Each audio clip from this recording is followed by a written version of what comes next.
കൂടുതൽ മുഖവരകൾ ഒന്നും തന്നെ ഇല്ല. ഇതെല്ലാം നമ്മുടെ വീക്ക്ലി നടക്കുന്ന നമ്മുടെ മോട്ടിവേഷൻ ബുക്സുകളുടെ ബുക്കുകളിൽ നമ്മളിപ്പോൾ പറഞ്ഞുകൊണ്ടിരിക്കുന്നത് ഇക്കിഗായ് എന്ന ബുക്കാണ്. സോ നമുക്ക് അധികം വലിച്ചു നീട്ടലില്ലാതെ directly to Rameshan master. Welcome sir for the book review session. Thank you Sumesh. നമ്മള് ഇക്കിഗായിയുടെ 5ാമത്തെ അധ്യായത്തിലേക്ക് കടന്നുപോയി കഴിഞ്ഞ ആഴ്ച. ഒരു ആമുഖം എന്ന നിലയിൽ അതൊന്ന് ചുരുക്കം പറഞ്ഞുതരാം. അതിനുശേഷം നമുക്ക് ഇന്നത്തെ അടുത്ത അധ്യായത്തിലേക്ക് പോകാം. അവിടെ ഒക്കിനാവൻ ദ്വീപുകളിലെ പ്രായമുള്ള ആൾക്കാരെ പഠനം നടത്തിക്കൊണ്ടാണ് ഹെക്ടർ ഗാർഷിയും ഫ്രാൻസിസ് മൊറാലിസും ഈ പുസ്തകം എഴുതിയത് എന്ന് നമുക്ക് വ്യക്തമായിട്ട് അറിയാം. അപ്പൊ അതില് കഴിഞ്ഞ ക്ലാസ്സിൽ ഞാൻ അതിൽ സെലക്ട് ചെയ്ത ആൾക്കാരുടെ പേര് പറഞ്ഞിരുന്നു. അവർ ഓരോരുത്തരും അവരുടെ ആരോഗ്യത്തിന്റെ രഹസ്യങ്ങളെ കുറിച്ച് പറഞ്ഞുകൊണ്ടിരുന്നു. എന്നിട്ട് അതിൽ നിന്ന് എത്തിച്ചേർന്ന ചില കൺക്ലൂഷൻസ് ആണ് അവസാനമായി പറഞ്ഞത്. അത് ഞാൻ ഒന്നുകൂടെ ആവർത്തിക്കും. അതിനു മുമ്പ് ഇക്കിഗായ് എന്ന പുസ്തകത്തിന്റെ പ്രസക്തി ഒരുപക്ഷെ ആരെങ്കിലും പുതിയ ആൾക്കാരുണ്ടെങ്കിൽ അവർക്ക് വേണ്ടിയിട്ടാണ്. നിങ്ങളുടെ ജീവിതത്തിൽ വായിക്കേണ്ട 10 പുസ്തകങ്ങൾ എടുത്താൽ ഒന്ന് ഇക്കിഗായ് ആയിരിക്കും. അതൊരു നോവലല്ല, അതൊരു ദൃക്സാക്ഷി വിവരണം എന്ന് വേണമെങ്കിൽ പറയാം. ഇന്ന് ലോകമെമ്പാടും എങ്ങനെയാണ് കൂടുതൽ കാലം ജീവിക്കാം ആരോഗ്യത്തോടെ എന്ന് ചിന്തിക്കുന്ന ഒരു വലിയ തലമുറയുണ്ട്, വലിയ ഗവേഷകന്മാരുണ്ട്. രസകരമായ കാര്യം, ലോകത്ത് ഒരേ സമയത്ത് തന്നെ യുദ്ധങ്ങളും നാശങ്ങളും ഉണ്ടാകുന്നു. മറ്റൊരു ഭാഗത്ത് ലോഞ്ചിവിറ്റി അല്ലെങ്കിൽ ദീർഘായുസിനെ കുറിച്ച് ചർച്ച നടക്കുന്നു. ഇതൊക്കെ ലോകത്ത് സംഭവിച്ചുകൊണ്ടിരിക്കുന്നു. ചോദ്യം നിങ്ങളോട്, നിങ്ങൾ ഇതെങ്ങനെ പ്രതികരിക്കുന്നുള്ളതാണ്. നിങ്ങൾക്ക് ഏതാണ് എടുക്കേണ്ടത്? 1945 യുദ്ധങ്ങളിലൊക്കെ ഏറെ കഷ്ടപ്പാട് സഹിച്ച ജപ്പാനീസ് ജനത പിന്നീട് ഉയർത്തെഴുന്നേൽപ്പിന്റെ വലിയൊരു കഥ പറഞ്ഞുകൊണ്ടാണ് മുന്നോട്ട് പോകുന്നത്. ഒരുപക്ഷെ ഇന്ത്യക്കാർ ആ കാര്യങ്ങൾ മനസ്സിലാക്കണം, പ്രത്യേകിച്ച് നമ്മളെങ്കിലും. കാരണം ആ രാജ്യം ഇന്ന് എത്തിച്ചേർന്നിരിക്കുന്ന ഒരു വിജയമുണ്ട്. അത് ആരോഗ്യരംഗത്തുള്ള വിജയത്തെ കുറിച്ചും എല്ലാം പറയാം. ക്രൈസിസ് മാനേജ്മെന്റ് ആയാലും ഒക്കെ തന്നെ, സാമ്പത്തിക ശക്തി എന്നതിൽ മറ്റു കാര്യം. അതിന് അവിടുത്തെ ജനങ്ങളെയാണ് നമ്മൾ സമ്മതിക്കേണ്ടത്. ഒരു പരിധിവരെ എൻ്റെ ഒരു സങ്കടം എന്ന് പറയുന്നത്, മനോഹരമായി കിട്ടിയിരിക്കുന്ന ഈ ജന്മത്തെ, ജീവിതത്തെ അശ്രദ്ധ കൊണ്ടും അവിവേകം കൊണ്ടും ഒക്കെ എന്തൊക്കെയോ ആക്കി നശിപ്പിച്ചുകൊണ്ടിരിക്കുന്ന ഒരു തലമുറയാണ് എൻ്റെ മുന്നിലുള്ളത് എന്നതിൽ എനിക്ക് സങ്കടമുണ്ട്. എന്ന് നേരത്തെ പറഞ്ഞത്, വളരെ വൈകി 12 മണിക്കും 1 മണിക്കും ഏറെ 2-3 മണിക്കൊക്കെ തെരുവുകളിലിരുന്ന് ഭക്ഷണം കഴിക്കുന്ന, അതും തീർത്തും അനാരോഗ്യകരമായ ഭക്ഷണം കഴിക്കുന്ന ഒരു യുവതലമുറ. ആൺ പെൺ വ്യത്യാസമില്ലാതെ കുട്ടികളെന്നൊന്നും വ്യത്യാസമില്ല. ഈ അടുത്ത കാലത്ത് അങ്ങനെയുള്ള ഒരു ഗ്രൂപ്പ് കൂടെ ഞാൻ സംസാരിച്ചപ്പോൾ അവരെന്നോട് ചോദിച്ചൊരു ചോദ്യം, ഞങ്ങൾ ലോകത്തെ കാണുന്നത് മറ്റൊരു കണ്ണിലുണ്ടോ? ഞങ്ങൾക്ക് അധികാരം ജീവിക്കുന്നുണ്ട്. നിങ്ങളുടെ പഴയ തലമുറയെ പോലെ വലിയ സ്വപ്നങ്ങളൊന്നും ഞങ്ങളുണ്ട്. മലയാളത്തിലുണ്ടായ മറ്റു വാക്കുണ്ടോ, അടിച്ചു പൊളിച്ചിട്ട് ജീവിക്കാം. ഞാൻ പറഞ്ഞു, തീർച്ചയായിട്ടും നിങ്ങളത് തുടരണം. കാരണം അവരോട് ഉപദേശിച്ചൊന്നും നന്നാക്കാൻ എനിക്ക് ഉദ്ദേശമില്ല.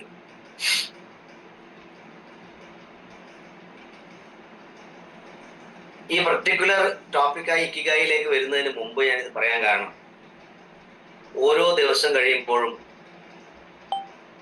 നമ്മുടെ ആയുസ്സിനെ നശിപ്പിക്കുന്ന തരത്തിലുള്ള കാര്യങ്ങൾ നമ്മൾ ചെയ്തു കൂട്ടാനും ഒടുവിൽ അകാല മൃത്യു അടയാനും ഒരു സമൂഹം തയ്യാറായിരിക്കും. ജാതി, മത, വർണ്ണ, വർഗ, രാഷ്ട്രീയ ഭേദമില്ലാതെ.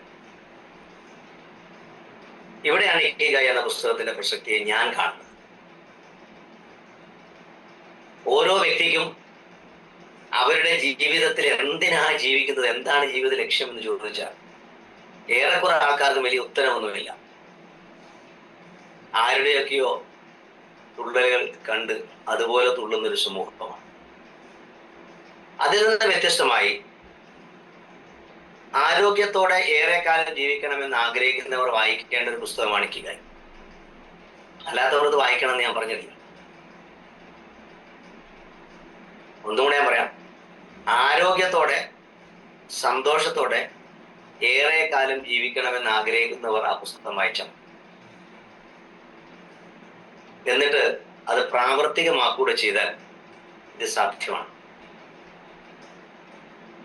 അതിനെ പറഞ്ഞിരിക്കുന്ന പ്രധാനപ്പെട്ട കാര്യങ്ങളിലേക്ക് നമുക്ക് ഒന്നുകൂടെ ആവർത്തിക്കുന്നു. കഴിഞ്ഞ ക്ലാസ് പറഞ്ഞതാണ്. ഒന്നാമത്തെ കാര്യം തന്നെ, ഡോണ്ട് വറി. വേവലാതിയുടെ അല്ലെ ആകുലതകളുടെ ഒരു കൂട്ടമാണ് നമ്മൾ. ആലോചിച്ച് നോക്കുക, നിങ്ങൾ ഈ എങ്ങോട്ടാണ് ഈ ഓടുന്നത്? ലിയോ ടോൾസ്റ്റോയുടെ പ്രസിദ്ധമായ ആറടി മണ്ണ് എന്ന കഥ ഓർമ്മിക്കുന്ന പോലെ എത്ര വേണമെങ്കിലും ഓടിയെടുക്കാമെന്ന രാജാവിന്റെ ആജ്ഞ കേട്ടപ്പോ ഓടി ഓടി മതിയാവാതെ അടുത്ത സ്ഥലം കൂടി വേണമെന്ന അമിതമായ ആർത്തി എന്ന് പറയാം. ആർത്തി എന്ന് പറഞ്ഞാൽ ഓടി അവസാനം വീണ് മരിക്കുന്ന ഒരാൾക്ക് 6 അടി മണ്ണ് മാത്രമേ ആവശ്യമുള്ളൂ എന്ന് തിരിച്ചറിയും. നമ്മളെപ്പോഴും നമ്മുടെ സുഹൃത്തുക്കളുടെയോ അല്ലെങ്കിൽ നമ്മുടെ ബന്ധുക്കളുടെയോ ഒക്കെ മരണം വരുമ്പോ നമ്മൾ ആലോചിക്കുന്ന ഒരു ചോദ്യമുണ്ട്, ഞാനും ഒരിക്കൽ മരിക്കില്ലേ?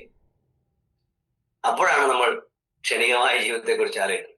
അല്ലാത്ത സമയത്ത് ഒരു നിശ്ചയമില്ല ഒന്നിനും, വരും ഓരോ ദിശ വന്ന പോലെ പോകും എന്ന് പറയുന്ന പോലെ. ഇവിടെ ആദ്യമായി പറയുന്ന ഒരു ഫിലോസഫി ഡോൺ പറയുന്ന, ഞാൻ ഇതിന്റെ ഒരു ഭാഗം വായിക്കാം. The secret to long life is not to worry and to keep your heart young. Don't let it grow old. നിങ്ങളുടെ ഹൃദയത്തെ ചെറുപ്പമാക്കി വെക്കുക, ആകുലതകളെ മാറ്റിവെക്കുക. Open your heart to people with a nice smile on your face. ആൾക്കാരെ കാണുമ്പോൾ ഒന്ന് പുഞ്ചിരിക്കുക. വലിയ ചെലവൊന്നുമില്ലല്ലോ.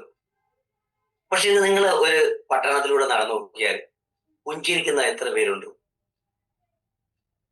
അത് എത്രയെങ്കിലും ആവട്ടെ, നിങ്ങൾ പുഞ്ചിരിക്കാറുണ്ട്? ഇതാണ് ചോദ്യം. If you smile and open your heart, your grandchildren and everyone else will want to see you. നിങ്ങളുടെ പേരക്കുട്ടികൾ വരെ നിങ്ങളെ കാണാൻ ആഗ്രഹിക്കും. ചിരി നമുക്ക് ഏറെ ഇഷ്ടമാണ്. പക്ഷെ ചിരിക്കാൻ ഏറെ മടിക്കുന്നവരുമാണ് പ്രത്യേകിച്ച് നമ്മൾ. അതുകൊണ്ടാണ് ജപ്പാൻ ജനത പറഞ്ഞിരിക്കുന്ന ഒന്നാമത്തെ തത്വശാസ്ത്രം ഡോണ്ട് വറി എന്നത്. The best way to avoid anxiety is to go out in the street and say hello to people. അവർ പറയുന്നത്, നിങ്ങൾക്ക് നല്ല ടെൻഷനൊക്കെ ഉണ്ടെങ്കിൽ ഒന്ന് റോഡിലെ നടന്ന് എല്ലാവരോടും ഹായ് പറയാം. I do it every day. ഞാൻ എല്ലാ ദിവസവും ചെയ്യാറുണ്ട്. I go out there and say hello. ഒരാളുടെ അഭിപ്രായമാണ്.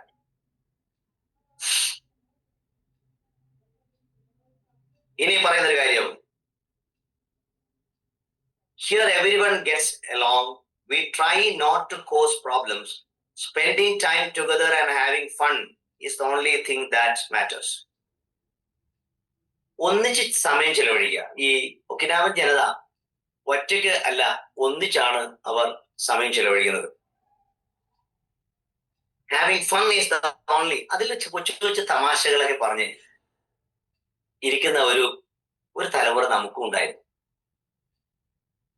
ഒരുപക്ഷെ ചായക്കടകളിലും, നാട്ടിൻ പുറത്തെ ചായക്കടകളാണ് ഉദ്ദേശിച്ചത്, സൊറ പറഞ്ഞിരിക്കുന്ന ഒരു സമൂഹം ഉണ്ടായി. ഇന്നത് റെസ്റ്റോറൻറ്റ്സിലായി മാറിയപ്പോൾ ടീ ഷോപ്സ് ഇല്ലാതെ.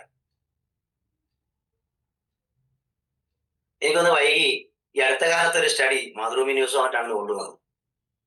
പുതിയ തലമുറ ഇപ്പോൾ ഗാഡ്ജറ്റ്സ് ഒക്കെ മാറ്റിയിട്ട് ഇങ്ങനെയുള്ള ഔട്ടിങ്ങിനൊക്കെ തുടങ്ങിയിട്ടുണ്ട്. സമയം രാത്രിയാണല്ലോ. ഈ വൈകുന്നേരത്തെ ഈ ഇരുത്തം പോലും നമുക്കൊരു സന്തോഷം നൽകുന്നില്ലേ, ഡിജിറ്റൽ ലോകത്താണെങ്കിൽ പോലും. അതാണ് ഒന്നാമത്തെ വിജയ രഹസ്യമായി പറയുന്നത്. കൊച്ചു കൊച്ചു തമാശകൾ, കൊച്ചു കൊച്ചു വർത്തമാനങ്ങൾ, ഒന്നിച്ചിരിക്കരുത്. നമ്മളോടൊന്ന് ചോദിച്ചു നോക്കിയിട്ട് നിങ്ങൾക്കിത് സാധിക്കും? ഇല്ലെങ്കിൽ തുടങ്ങുക. രണ്ടാമത്തെ ഇന്റർവ്യൂവിൽ പലരും പറഞ്ഞത് ക്രോഡീകരിച്ചതാണ്, കൾട്ടിവേറ്റ് ഗുഡ് ഹാബിറ്റ്സ്. എന്താണ് ഹാബിറ്റ്? തുടർച്ചയായി നമ്മൾ ചെയ്തുകൊണ്ടിരിക്കുന്ന എല്ലാം ശീലങ്ങളായി മാറും. പല്ലു തേക്കുക ഒരു ശീലമാണ്, കുളിക്കുക ഒരു ശീലമാണ്, പത്രവായന ഒരു ശീലമാണ്, ഭക്ഷണത്തിലെ ക്രമങ്ങൾ ഒരു ശീലമാണ്. ഒക്കെ ശീലങ്ങൾ. നല്ല ശീലങ്ങളിലേക്ക് മാറും. ഒരിക്കൽ നിങ്ങൾക്ക് ശീലങ്ങൾ ഇല്ലാതാക്കാൻ പറ്റും.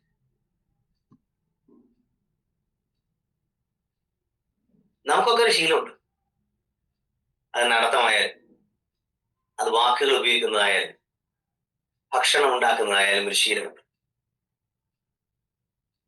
ആ ശീലങ്ങൾ നല്ലതാവണം. നിങ്ങൾക്ക് എന്തെങ്കിലും തെറ്റായ ശീലം ഉണ്ടെങ്കിൽ നിങ്ങൾക്ക് അത് ഒഴിവാക്കാം. എങ്ങനെ? നല്ല ശീലങ്ങൾ കൊണ്ടു നടക്കുക. കാഴ്ചപ്പാടുകളാണ് ശീലങ്ങളുടെ മറ്റൊരു കാര്യം. ഏതാണ് ഈ നല്ലത്, ഏതാണ് മോശം? ആവേശമാണ്. പക്ഷെ നമ്മുടെ മനസ്സിൽ ചില മദ്യപിക്കരുത്, പുകവലിക്കരുത്, ഇങ്ങനെയൊക്കെയുള്ള കുറെ ശീലങ്ങളൊക്കെ തെറ്റാണെന്ന് പറയുന്ന ഇതേ സമൂഹം മറ്റുള്ളവരെ അസൂയോട് നോക്കുമ്പോൾ ഈ രണ്ടിനേക്കാൾ അപകടകരമായ ഒരു ഹാബിറ്റ്സിനോട് പോകണം.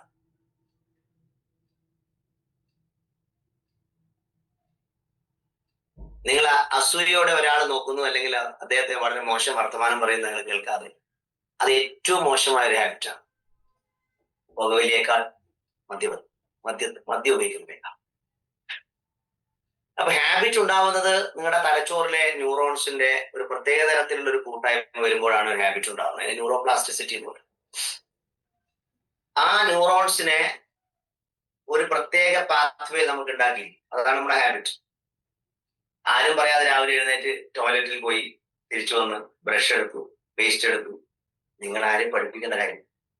പക്ഷെ ഓർക്കുക, വർഷങ്ങൾക്ക് മുമ്പേ നിങ്ങളുടെ അമ്മ അങ്ങനെ പഠിപ്പിച്ചതുകൊണ്ടാണ് നിങ്ങൾ അങ്ങനെ ആയത്. അതുകൊണ്ട് നിങ്ങളൊക്കെ ഒരു ഹാബിറ്റുകളുടെ ഒരു ഫോർമേഷൻ ആണെന്ന് പറയാനാണ്. ചിലർക്ക് രാവിലെ ഒരു ബെഡ് കോഫി കിട്ടിയാൽ മാത്രമേ ടോയ്ലറ്റിൽ പോകാൻ പറ്റൂ. ചിലർക്ക് ബെഡ് കോഫി പോരാ, അന്നത്തെ പത്രം തന്നെ വേണം. എന്റെ ഒരു അഭ്യർത്ഥന, നിങ്ങൾ ഏതെങ്കിലും ഒരു ഹാബിറ്റിന് ഉടമയാവാതിരിക്കുക എന്നുള്ളതാണ്. അത് നല്ലതായാലും മോശം. ഹാബിറ്റുകൾ നമ്മുടെ ഒരു ട്രാപ്പാണ്. പക്ഷെ അതിൽ തമ്മിൽ ഭേദം നല്ല ഹാബിറ്റുകൾ എന്നാണ് ഞാൻ പറയുന്നത്. അപ്പൊ അതിനെക്കുറിച്ചാണ് ഇനി പറയുന്നത്. ഒരു കഥാപാത്രം അല്ലെങ്കിൽ ഒരു ഒക്കിനാവൻ ആണ് പറഞ്ഞത്, I feel Joy every morning waking up at 6 and opening the curtains to look out at my garden where I grow my own vegetables. ഈ ഒക്കിനാവൻ ജനത എപ്പോഴും പച്ചക്കറികൾ ഉണ്ടാകും. കാരണം അടുത്ത അധ്യായം ഉള്ളതുകൊണ്ടാണ് ഞാനിപ്പം സൂചിപ്പിക്കാറ്. അവർ രാവിലെ എഴുന്നേറ്റ് തന്റെ ആ പച്ചക്കറി തോട്ടത്തിലേക്ക് നോക്കുമ്പോൾ എന്തൊരു മനോഹരമായ ദൃശ്യമാണ്. I go right outside to check on my tomatoes, my mandarin oranges. I love the sight of പലതരത്തിലെ വിളവുകളെ കുറിച്ച് മാത്രം ചിന്തിച്ചാണ്. It relaxes me. After an hour in the garden, I go back inside and make breakfast. ഞങ്ങളിങ്ങനെ പുറത്തിറങ്ങി ഞങ്ങളുടെ ആ പച്ചക്കറി തോട്ടത്തിലൂടെ നടന്ന് തിരിച്ച് ഞങ്ങൾ ബ്രേക്ക്ഫാസ്റ്റ് ഉണ്ടാക്കും. ഞാൻ ഒറ്റ സീൻ മതി.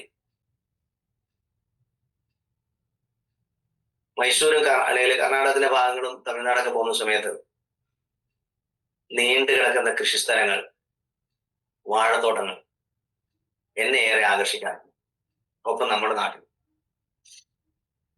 ഇങ്ങനെ പ്രകൃതിയിലേക്ക് ഒരു നോട്ടം അതൊരു ഹാബിറ്റ് ആക്കി മാറ്റും.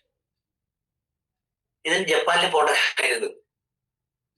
നമ്മുടെ വീട്ടിലെ കൊച്ചു കൊച്ചു കാര്യങ്ങളിലേക്ക് ശ്രദ്ധ ഊന്നി മനസ്സിലാക്കി കഴിഞ്ഞാൽ നോ ഡൗട്ട് നമുക്ക് വലിയൊരു മാറ്റം ഉണ്ടാക്കാൻ സാധിക്കും നമ്മുടെ ഹാബിറ്റ്. എത്ര പേര് ഇപ്പൊ രാവിലെ എഴുന്നേറ്റ് നടക്കാറുണ്ട്? അഥവാ ഉണ്ടെങ്കിൽ വീടിന്റെ ടെറസിൽ എപ്പോഴെങ്കിലും പുറത്തുനിന്ന് പോയെങ്കിലായി. പക്ഷെ ജപ്പാൻ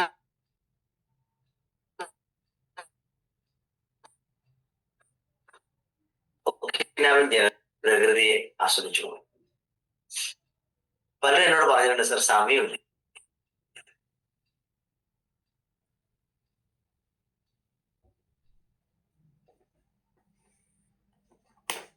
ഈ തിരക്ക് പിടിച്ച് ജീവിതത്തിനായിട്ടുള്ള എവിടെയാണ്?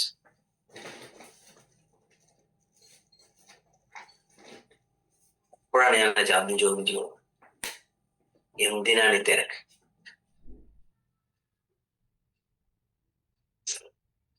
വറി പിന്നെ കറി എനിക്ക് വളരെ ഇഷ്ടമായി.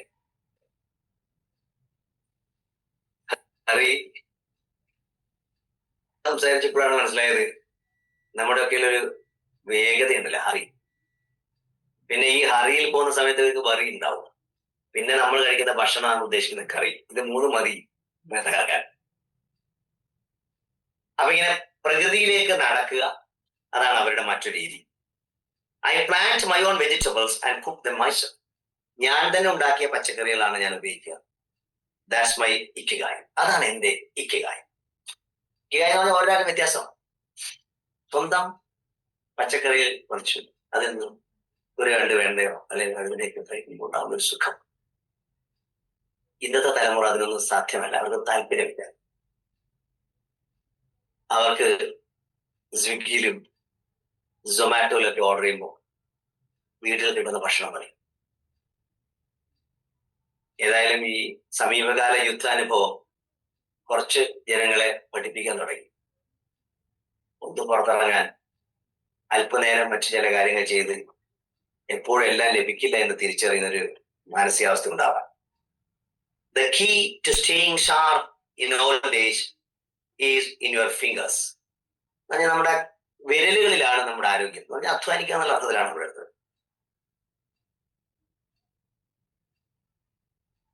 നിങ്ങളുടെ കൈവിരലുകളെ വളരെ എപ്പോഴും തിരക്ക് പിടിച്ചതാണ്. എന്ന് പറഞ്ഞാൽ ഇങ്ങനെ കൈകെട്ടിയിരിക്കലല്ല വേണ്ടത് എന്നാണ് പറഞ്ഞത്. ചുരുക്കം അധ്വാനിക്കണം. I get up at 4 every day. I set my alarm for that time, have a cup of coffee and do a little exercise, lifting my arms. That gives me energy for the rest of the day. ഒരാൾ പറയുന്നു, ഞാൻ 4 മണിക്ക് എഴുന്നേക്കും. ഏതായാലും ഇതിലിരിക്കുന്ന ഭൂരിഭാഗം ആൾക്കാർ രാവിലത്തെ സെഷനിൽ വരുന്നവരായതുകൊണ്ട് അവരൊരു 4 മണിക്കൊക്കെ ഇപ്പോൾ എഴുന്നേക്കാൻ തുടങ്ങിയിട്ടുണ്ട്. ഞാനും കഴിഞ്ഞ 5 മാസത്തിന് മേലെ എന്ന് തോന്നുന്നുണ്ട് കൃത്യം 3:45 4 മണിക്ക് എഴുന്നേക്കുന്ന ഒരാളാണ്. ഇത് പറയാൻ കാരണം ആരോഗ്യത്തിന്റെ ഏറ്റവും വലിയ താക്കോൽ എന്ന് പറയുന്നത് നേരത്തെ എഴുന്നേൽക്കുക എന്നുള്ളതാണ്. അതിന്റെ ശാസ്ത്രീയതയിലേക്കൊന്നും ഞാൻ പോകുന്നില്ല. തീറ്റ വേവ്സ് ആക്ടിവേഷൻ ഏറ്റവും കൂടുതൽ സമയമാണ്. ഫ്രഷ് എയർ കിട്ടുന്ന സമയമാണ്. പ്രത്യേകിച്ച് പ്രിഫ്രോണ്ടൽ കോർട്ടെക്സ് കുറച്ച് ആക്റ്റീവായ സമയമാണ്. തീരുമാനങ്ങൾ എടുക്കാൻ പറ്റിയ സമയം, ജീവിതം ഒന്ന് ഷേപ്പ് ചെയ്യാൻ പറ്റിയ സമയം. ഈ മനോഹരമായ സമയം ഉറങ്ങിക്കളയുന്ന പുതുതലമുറയോട് ഒന്നും പറയാനില്ല.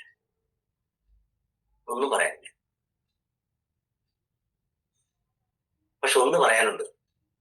ഒരു 5 6 മാക്സിമം 10 വർഷത്തിനുള്ളിൽ നിലവിലുള്ള ഒരൊറ്റ ആശുപത്രിയും കേരളത്തിൽ മതിയാവില്ല ജീവിതശൈലി രോഗങ്ങളുള്ള ആൾക്കാരെ കൊണ്ട് നിറയാൻ. സംശയം വേണ്ട. അത് മുൻകൂട്ടി കണ്ടുകൊണ്ടാണ് അമേരിക്കൻ കുത്തക കമ്പനികൾ ഇവിടുത്തെ ഹോസ്പിറ്റലുകൾ പണം കൊടുത്ത് വാങ്ങുന്നത്. വാർത്തകളിലൂടെ നിങ്ങൾ അത് അറിഞ്ഞിട്ടുണ്ടോ? അവർക്കറിയാം ഇനിയുള്ള ഇൻവെസ്റ്റ്മെന്റ് വേറെ എവിടെയും വേണ്ട, ഈ രോഗങ്ങളില്ല. കോർപ്പറേറ്റ് കൾച്ചറിൽ നിന്ന് രോഗത്തിന്റെ വലിയ തുടർച്ചകളിലേക്ക്. ഇവിടെ പറഞ്ഞിരിക്കുന്ന പ്രധാനപ്പെട്ട ഒരു കാര്യം, നേരത്തെ എഴുന്നേൽക്കുക, നേരത്തെ ഉറങ്ങുക. എന്നിട്ട് നമ്മളൊക്കെ എക്സസൈസിനൊക്കെ വളരെ തെറ്റിദ്ധരിച്ചിട്ട് മണിക്കൂറുകളോളം ജിമ്മിൽ പോകുന്നതല്ല. ഒരു 10 20 മിനിറ്റ് മാക്സിമം ചെയ്തുകൊണ്ട് ചെയ്യാവുന്ന എക്സസൈസ്, ലിഫ്റ്റിംഗ് ഓഫ് ആംസ്, കൈ അനക്കുക, കാലൻ, ഒരു റിഥം ഉണ്ടാകും. ഇതാണ് നിങ്ങൾ ചെയ്യേണ്ടത്. ആ രാവിലത്തെ 1 2 മണിക്കൂറിന്റെ നിങ്ങളുടെ ഇടപെടലുകൾ നിങ്ങളുടെ ആ ദിവസം നീണ്ടു നിൽക്കുന്ന ഊർജത്തിന്റെ കാരണമാണ്. ഇത് പ്രഭാഷണത്തിലൂടെ ഞാൻ പറയുന്നതല്ല, ഞാൻ പ്രവൃത്തിയിലൂടെ ചെയ്യുന്ന ഒരാളാണ്. രാവിലെ മുതൽ മിക്കവാറും രാത്രി വരെ തുടർച്ചയായ പല പ്രോഗ്രാമുകളിലൂടെയും കടന്നു പോകുന്ന ഒരാളാണ്. പക്ഷെ ഞാൻ സന്തോഷവാനാണ്. എനിക്ക് ക്ഷീണമൊന്നുമില്ല. ഓരോ ദിവസവും ആസ്വദിച്ച് ആനന്ദിച്ച് ജീവിച്ച് പോകുന്ന ഒരാളാണ് ഞാൻ. ഇക്കിഗായി എന്നെ ഏറെ സ്വാധീനിച്ചിട്ടുണ്ട്. സമ്മർദ്ദങ്ങൾ ഇല്ലെന്നല്ല, പ്രശ്നങ്ങൾ ഇല്ലെന്നല്ല, ഓഫ്കോഴ്സ് അതിനെ മാനേജ് ചെയ്യാൻ സാധിക്കും.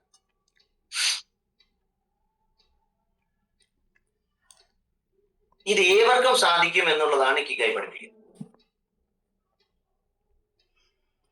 രാവിലെ എഴുന്നേൽക്കുന്നു, കുറച്ച് എക്സസൈസ്. ഇനി I eat A bit of everything. I think that is the secret. ഇനി അടുത്ത അധ്യായത്തിൽ ആഹാരശീലത്തെ കുറിച്ച് വിശദമായി പറയുന്നുണ്ട്. അപ്പൊ നമുക്ക് വിശദീകരിക്കാമെങ്കിലും ഇതിൽ ഒരാൾ പറഞ്ഞത് എന്റെ ആഹാരമാണ് എന്റെ രഹസ്യം. I like variety in what I eat. I think it taste better. ഞാൻ വ്യത്യസ്തമായ ആഹാരങ്ങൾ കഴിക്കുന്നു, അതാണ് എന്റെ രഹസ്യം. Working, if you don't work your body breaks down. നിങ്ങൾ എന്തെങ്കിലും ചെയ്തിട്ടില്ലെങ്കിൽ, നിങ്ങൾ അനങ്ങി ഒന്നും ചെയ്യുന്നില്ലെങ്കിൽ നിങ്ങളുടെ കാര്യം പോകാം. പുതിയ തലമുറ ഇതിനൊന്നും തയ്യാറല്ല. അധ്വാനിക്കുന്ന ഒരു സമൂഹത്തിന്റെ മാനസികാവസ്ഥ മാറിപ്പോയി.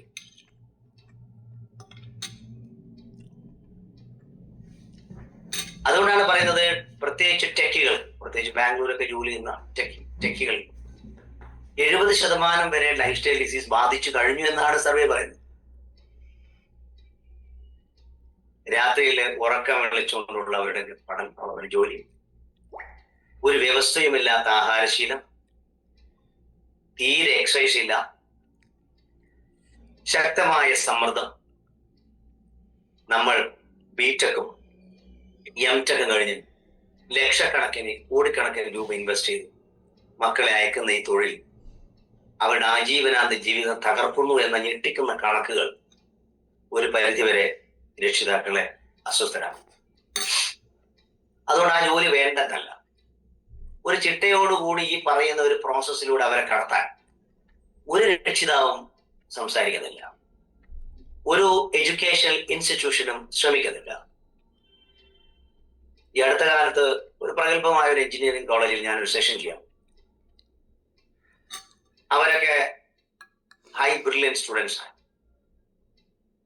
ഞാൻ അവരോട് ചില ചോദ്യങ്ങൾ ചോദിച്ച് അവരുടെ ഇത്തരം പ്രശ്നങ്ങളിലേക്ക് വന്നപ്പോൾ അവർ പറഞ്ഞു, സാർ ആരും പറഞ്ഞു തന്നിട്ടില്ല. രാത്രിയിൽ ഉറക്കം വിളിച്ചാൽ ഞങ്ങളുടെ ഗട്ട് ബാക്ടീരിയകൾ മരിക്കുമെന്നോ അത് നമ്മുടെ ബ്രെയിനിലേക്കുള്ള സെറട്ടോണിൻ ഉത്പാദനം കുറക്കുമെന്നോ ആരും പറഞ്ഞു തന്നില്ല. നിങ്ങൾ തെറ്റിദ്ധരിക്കുകയാണ് ഇതൊക്കെ ജനങ്ങൾക്ക് അറിയാമെന്ന്. ഈ മറ്റൊരു വിഭാഗത്തിന്റെ കുഴപ്പം, യൂട്യൂബുകൾ കണ്ട് ഒരു ചെറിയ വേദന വരുമ്പോൾ അത് ക്യാൻസർ ആണോ എന്ന് ചിന്തിക്കുന്ന മറ്റൊരു മാനസിക രോഗികൾ.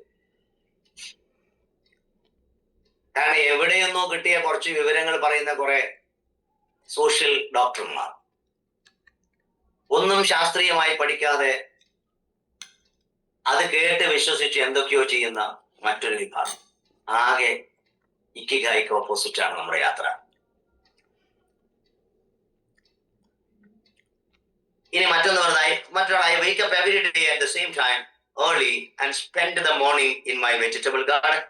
I go dancing with my friends once a week. ഒരു പരിധിവരെ ഞാൻ പൊതുസമൂഹത്തിൽ കാണുന്ന ഒരു നേട്ടം, അവർ ഒന്നിച്ച് ആസ്വദിക്കുന്നു എന്നുള്ളതാണ്. ഡാൻസ് ചെയ്യുന്നു.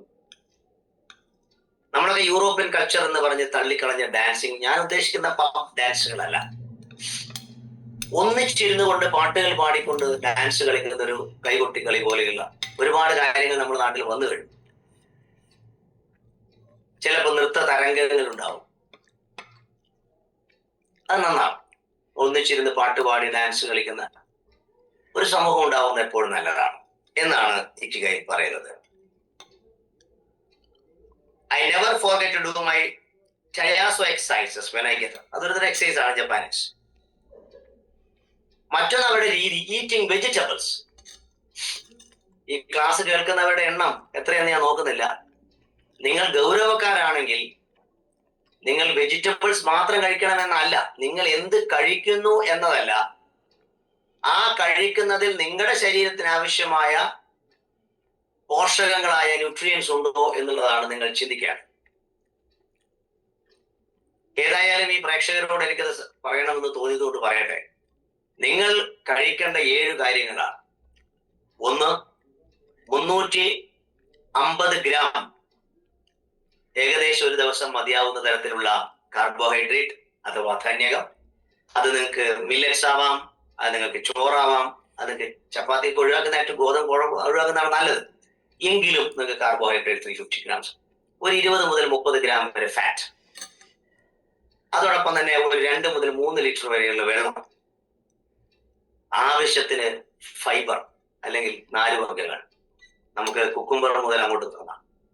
ഞങ്ങളുടെ നാട്ടിൽ വടക്കൻ മലബാർ എന്നല്ല കേരളം മുഴുവൻ ഏതാണ്ട് നല്ല ഒരു വിളവായി വരുന്ന ചക്ക ഇന്ന് ഏറ്റവും റിച്ചസ്റ്റ് ഫൈബറാണ്.